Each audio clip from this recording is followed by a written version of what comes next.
Hi. Today I'd like to announce that I am a founder. Here at this company, we believe in innovation, disrupting the status quo, and creating a more human experience for our customers. We believe in bold ideas, transformative leadership, and making direct eye contact at the camera without really saying anything at all. Now, some of you are probably wondering why I'm up here. Well, that's easy. See, I've studied the greats. The posture, the quiet arrogance, that smug little smile. And of course, I have my Steve Jobs turtleneck. I did try getting it in its signature black, but at TJ Maxx, all they had was billionaire brown. In this industry, clarity is optional. Confidence is not, which is why I'd like to direct your attention to this completely normal amount of money. What are we building? I have no idea, and that's not really the point. The point is the font was large, the font was clean, and some VC in a Prada vest somewhere believed enough in me. And that means you should believe in me too. So come with me, and let's explore why everyone keeps cosplaying everyone else, and it needs to stop. Hey guys, my name is Rachel. I'm an airline pilot by day, but when I'm on the ground, I like to study business. And I also run a cheeky little satirical website called Montecito Minimalist. And yes, we do ship all over the world, so feel free to go ahead and take a look. Now, I am changing the format up just a smidge on this one. I have been doing these really long essays, and they take a really long time for me to research and write. And then I thought, let me just try something new with bullet points, try to make it a little more conversational and not so technical. So if you guys like this layout, let me know. If you don't, also let me know. So today we are going to, I'm very sorry. Hold on.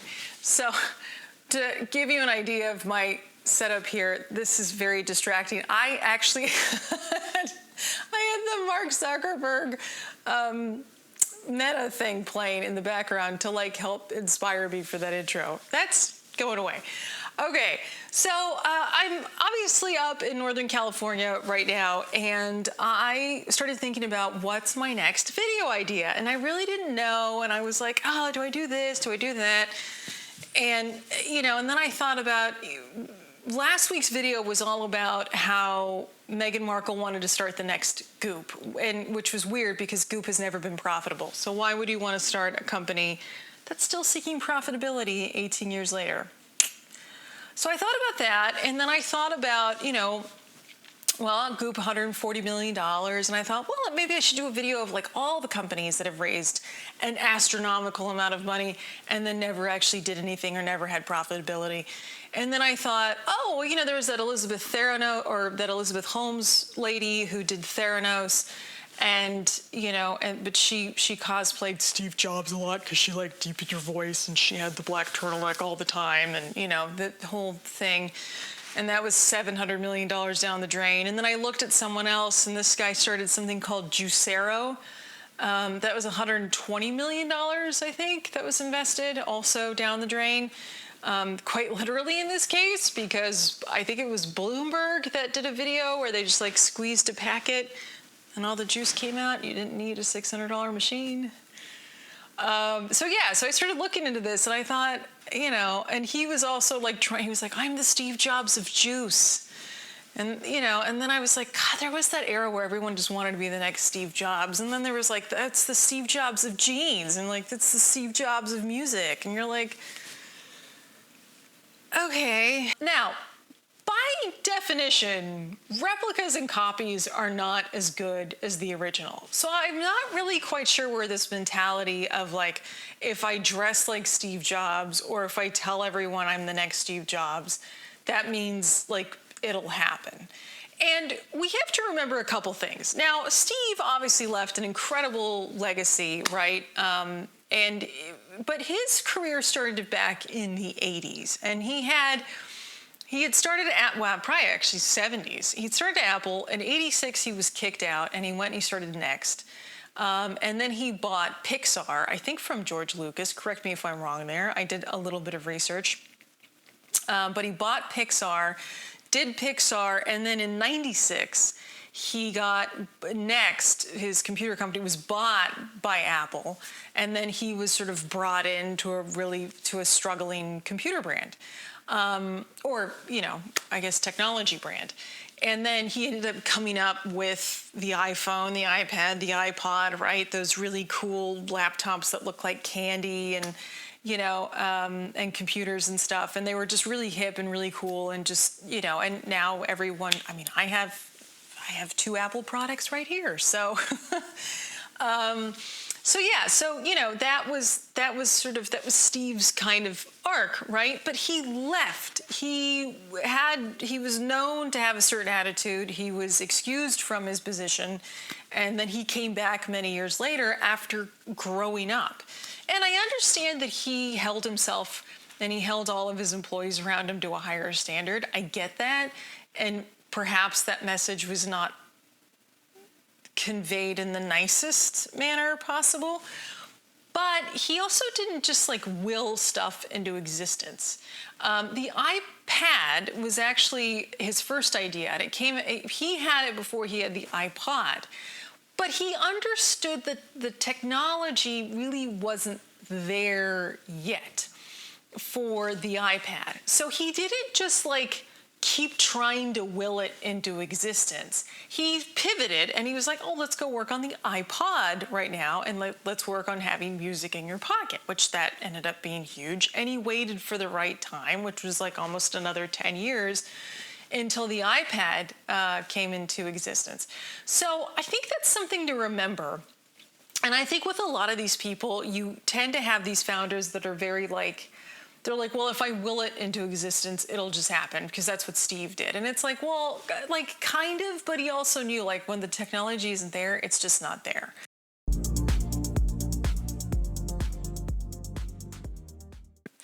Now, the clearest and worst example of all of this was Elizabeth Holmes.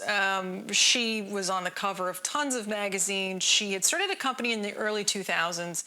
And by 2014, it had a $9 billion valuation. And the whole premise was, when you go and you get your blood checked and they got to take tubes and tubes and tubes out depending on the tests that they do. Well, she wanted to do it in a little thing of blood like this, right? And there's there's that iconic picture of her looking at this little vial, which awesome idea, because everyone hates getting their blood taken out, and I personally hate it because one time they missed. I worked at a gun store in college, so I had to get tested every month to make sure my lead levels were okay.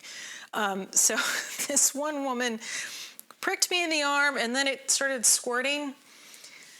Anyway, so I don't like getting my blood checked either, and I think a little tiny vial would be awesome. Unfortunately, Ms. Holmes was a Stanford dropout and did not actually have any kind of medical training at all. So how the hell she ended up getting $700 million in funding and having people like Kissinger on her board? Totally beyond me. I have absolutely no idea. I genuinely don't know. Because, imagine if Northrop Grumman has the new stealth fighter, and then Steve's just I'm gonna go and become a test pilot for Northrop Grumman, and they're are you an engineer? No. Are you a pilot? No. Yes, let's give him this $1 billion airplane. That's essentially what happened, except it wasn't a flying object. It was just hundreds of millions of dollars from people that were investing in the startup. And I think she tried to create this founder mythology to have it make sense that she got the $700 million. It was she deepened her voice to this really bizarre octave that you would just be sitting, and it was this, even I knew that voice wasn't real, because you'd hear her on her conference calls and stuff, and she'd be you'd hear this laugh, and then she would immediately go back to her deep voice, and I'm girl, if you can't even talk normal in a meeting, what do you mean you're going to go and revolutionize an industry? Come on, please. So, I knew this wasn't going to end well. I didn't think she was going to go to prison, but I thought, bankruptcy or something. But she actually ended up going to jail. But she had the black turtleneck, the deepened voice, and I think she tried doing the reality distortion field thing that Walter Isaacson talked about with Steve Jobs a lot. Which, again, I understand it, because when someone like Walter Isaacson talks about having the reality distortion field around them, and then that's why he's so successful. It's like, well, kind of, but like Steve also had really, really good taste, and he hired people with really good taste, and he knew the limitations of technology. Whether or not he could write code or not, he still understood the limitations of technology. And yes, he was ruthless, and there's all these stories and stuff. But again, Steve matured over that time and became a really good businessman. But I think with Theranos, I think it was just sort of like, oh, reality distortion complex. If I say it, then it goes. And it's like, well, you can't actually go against science, which is you need X amount of vials of blood for X amount of test for this reason. And someone who should have probably gone to medical school, because if she could raise $700 million, she probably could sit through at least a biology bachelor's, she could understand like the basics. And again, I don't know what I'm talking about, because aviation's my forte. But, I think if you're like hiring the world's best doctors to go be with you, then like you should probably listen to them. Just a thought. Next up is Doug Evans, who started Juicero, which I know about juicing very, very well, because my father is a very big juicer, and these juicing machines are they're this big, and they take you got to assemble them, and then you take it in the pulp, and and then you got to wash it, and the pulp gets everywhere, and it's such a pain. And and they're loud too. And so Doug comes around, and he wants to be the Steve Jobs of the juicer, which, whatever the hell that means. But he does make a nice machine. I will say that. He makes a very nice machine. It's cute, and you hang your little bag. And apparently what it was supposed to be was that you would just put your bag of product that you would buy from him, and then it would squeeze it, and you'd squeeze 600 pounds of pressure on it, and then it would squeeze it so much that all the juice would come out.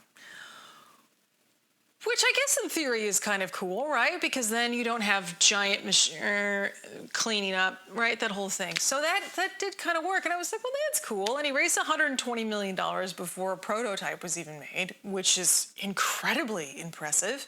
Kobe Bryant even invested in this company.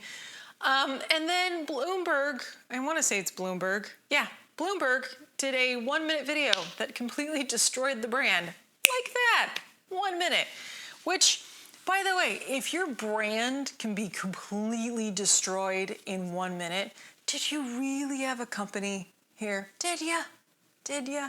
Because the whole thing was kind of a farce, and all it was that you literally just had to squeeze the pack, and the juice would come out, and you did not need a $600 machine.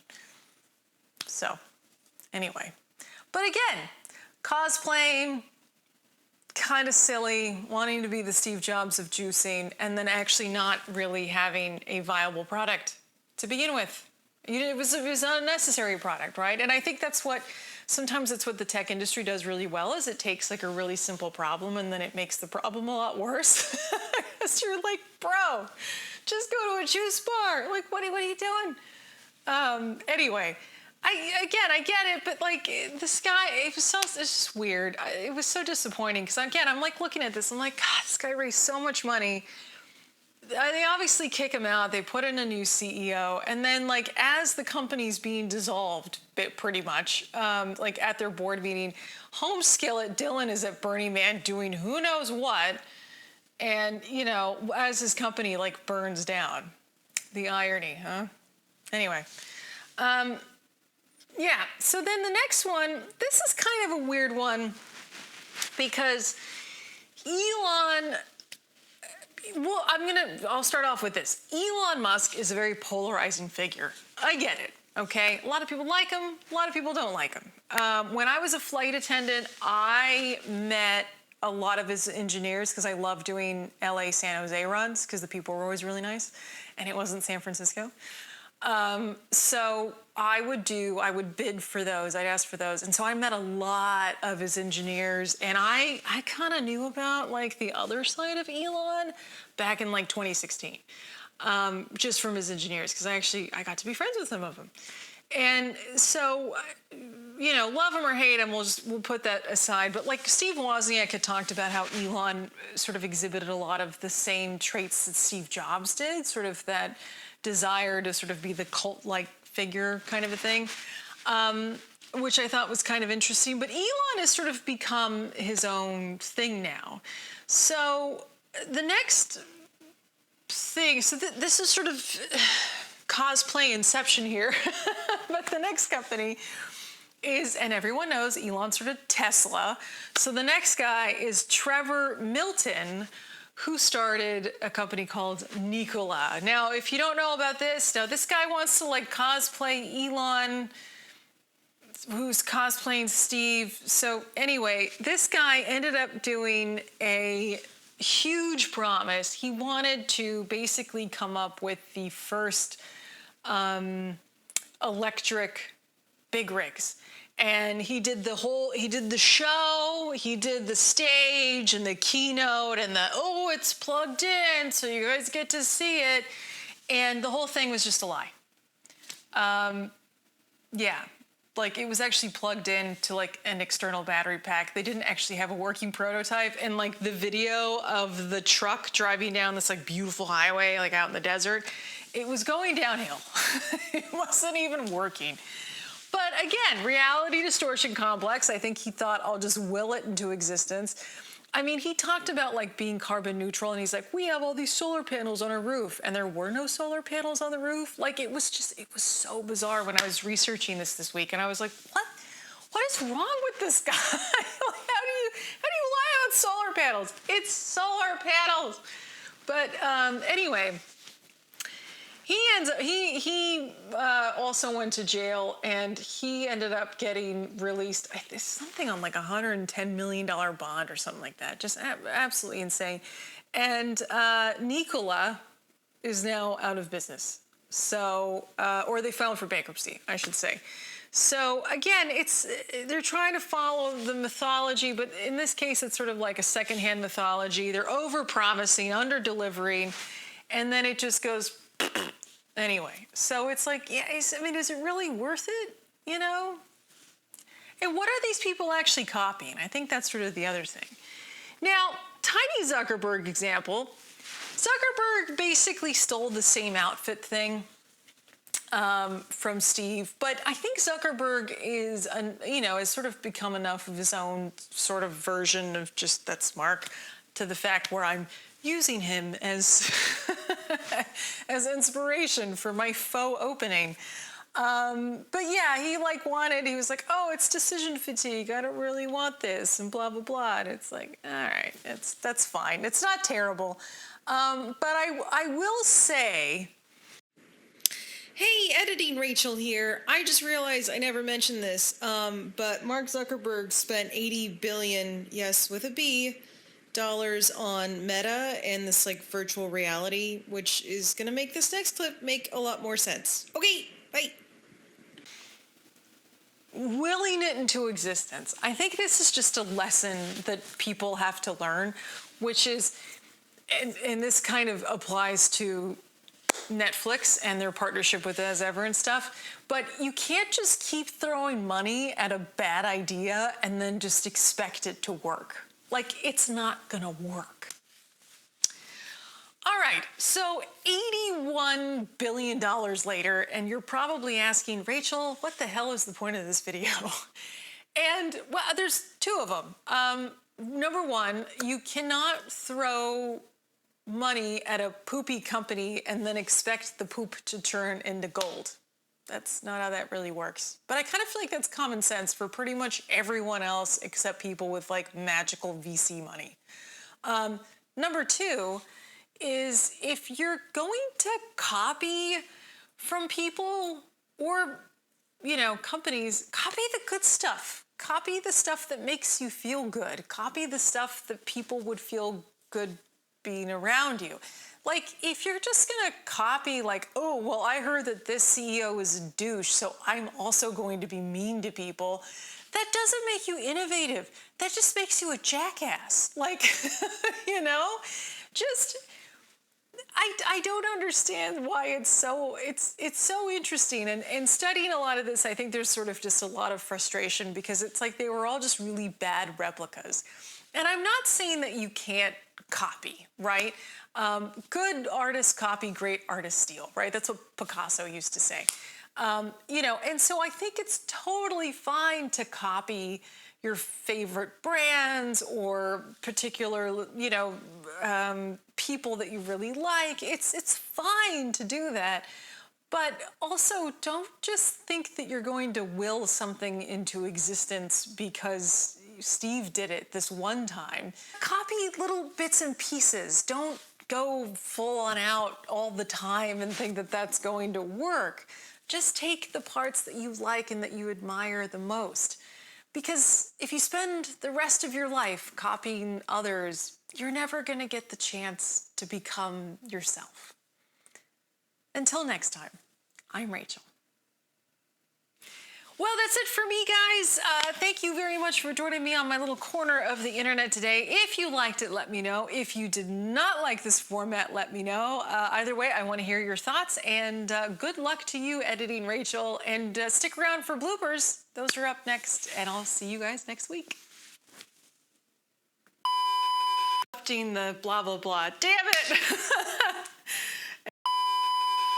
I'm proud to present that I am a founder.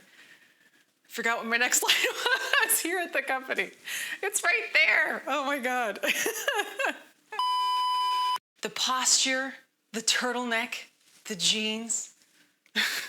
I'm not really sure, but my VP of relatability told me to do this to look more human. No belt for extra relatability. What is it called? Disrupting the status quo or something like that, right?